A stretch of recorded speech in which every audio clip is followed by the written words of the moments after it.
45వ డివిజన్లో ఇది ఎంతో కాలం చిన్న పెండింగ్ రోడ్డు బస్టాండ్ దగ్గర ఆర్టీసీ ఆత్మకూరు బస్టాండ్ దగ్గర పక్కన. నేను లాస్ట్ టైం ఇక్కడికి వచ్చినప్పుడు ఇక్కడ ఉన్న వాళ్ళు యాక్చువల్గా ప్రజాప్రతినిధులు అడగటం జరిగింది. దాని మీద వెంటనే శాంక్షన్ చేసాము. ఇది 140 మీటర్ లెంత్.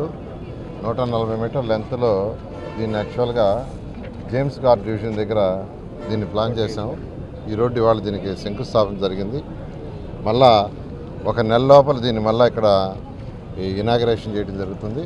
అదేవిధంగా ఒక వాటర్ ప్లాంట్ 30 నెల్లూరులో 2014-19లో ఇప్పుడు కాదు, అప్పుడు మంత్రిగా ఉన్నప్పుడు గౌరవనీయ ముఖ్యమంత్రి గారు ఎన్టీఆర్ సుజల్ అనే కార్యక్రమాన్ని తీసుకొస్తే ఆ రోజు దాదాపు 10 కోట్లతో యాక్చువల్గా ప్రోగ్రామ్ స్టార్ట్ చేసాం. 2,75,00,000 ఖర్చు కూడా పెట్టాం. రోజు 6 లక్షల లీటర్ల వాటర్ని 120 ప్లాంట్ ద్వారా నెల్లూరు కార్పొరేషన్లో పేదలందరికీ కేవలం ₹2 వాటర్ ఇవ్వాలని స్టార్ట్ చేస్తే గత ప్రభుత్వం దాన్ని ఆపేసింది. అంటే ఆ 2,75,00,000 వేస్ట్ అయిపోయింది. ప్రజాధనం. గత ప్రభుత్వానికి అది తెలియదు ప్రజాధనం అని. అయితే మళ్ళీ ఈ ప్రభుత్వం వచ్చిన తర్వాత నెల్లూరులో దాన్ని మళ్ళీ స్టార్ట్ చేసాం. నెల్లూరు సిటీలో ఇప్పుడు వరకే 30 ప్లాంట్లు పెట్టారు. త్వరలో మిగతా 30 ప్లాంట్లు కూడా నెల్లూరు సిటీలో పెడతారు. తర్వాత రూరల్లో కూడా టేకప్ చేస్తాం. రూరల్లో కూడా ఎన్టీఆర్ సుజల పథకాన్ని స్టార్ట్ చేస్తాం. ఈ విధంగా ఈరోజు 30వ ప్లాంట్ స్టార్ట్ అవుతుంది. ఇప్పుడే నేను పొర్లుకట్టకు పోయి వచ్చాను.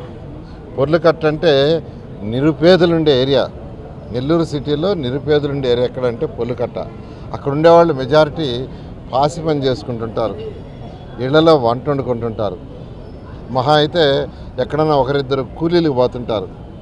అంత ఆ రోడ్డు చాలా దాదాపు 40 ఏళ్ల నుంచి వాళ్ళకి ఎంతో ఇబ్బందిగా ఉంటే దాన్ని శాంక్షన్ చేశాము.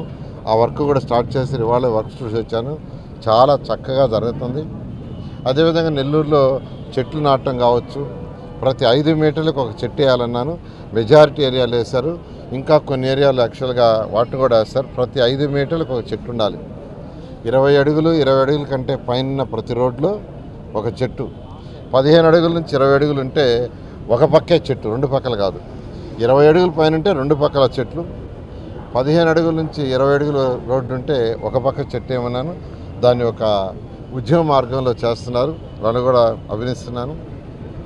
అదేవిధంగా దోమల్లేని నగరం చేయడానికి ఏదైతే యూజిడి తెచ్చామో ఆ వర్క్ కూడా ఎంతో వేగవంతంగా జరుగుతుంది. ఆ వర్క్ అయిన దాకా భరించండి.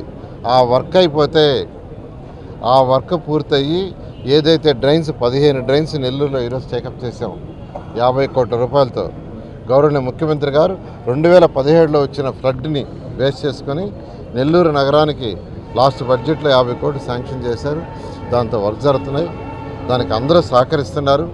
ఆ వర్క్ పూర్తయితే 2 పక్కల కాంక్రీట్ వాల్ కట్టి పైన స్లాబ్ వేస్తారు. అది అయిపోయి యూజీడీ అయిపోతే నెల్లూరు నగరంలో దోమలు అనేవి ఉండవు. అందువల్ల అప్పుడు దాకా కొద్దిగా మీరు ఓపిక పట్టాల్సిందిగా నెల్లూరు ప్రజలందరినీ రిక్వెస్ట్ చేస్తున్నాను. అదేవిధంగా స్కూళ్ళు కూడా ఎంతో వేగవంతంగా జరుగుతున్నాయి. ఒకటే, మేము చెప్పిన దానికంటే ఎన్నో రెట్లు పనిచేస్తున్నాం. ఈ 15 డ్రైన్స్ని చేస్తామని ఎలక్షన్ చెప్పలా, ఎంట్రీ అండ్ రోడ్స్ చెప్పలా, ప్రతి 5 మీటర్లకు చెట్లు చెప్పలా, ఎన్టీఆర్ సుజల్ చెప్పలా, ఒక విఆర్ఐ స్కూల్ చేస్తానన్నా 15 స్కూల్స్ టేకప్ చేస్తానని చెప్పలా. చెప్పిన దానికంటే ఎన్నో రెట్లు చేస్తున్నాం. కొద్దిగా ఓపిక పట్టు. ఎందుకంటే ఖజానా ఖాళీ, రాష్ట్ర ఖజానా. గవర్నర్ ముఖ్యమంత్రి గారు వారికి ఉన్న అపార అనుభవంతో ఇప్పుడిప్పుడే ఖజానాని కాస్త ముందుకు తీసుకుపోతున్నారు. ఈ నేపథ్యంలో కొద్దిగా ఓపిక పడితే నెల్లూరు సిటీ నిజంగా ఈ రాబోయే 3 సంవత్సరాలు ఒక మంచి స్మార్ట్ సిటీగా చేస్తాం. గుండె సమస్యలకు ప్రతి సెకను విలువైనది. గుండెపోటుకు కేవలం 30 నిమిషాల్లో అత్యాధునిక చికిత్స. ప్రముఖ కార్డియాలజిస్ట్ డాక్టర్ నాగేంద్ర కులారి గారి ఆధ్వర్యంలో 24/7 అత్యాధునిక ఎమర్జెన్సీ హార్ట్ కేర్ వైద్య సేవలు. Advanced cath lab, ICU care unit. NL hospitals Nellore. For emergencies call 9966801108 0861 2328899. NL hospitals.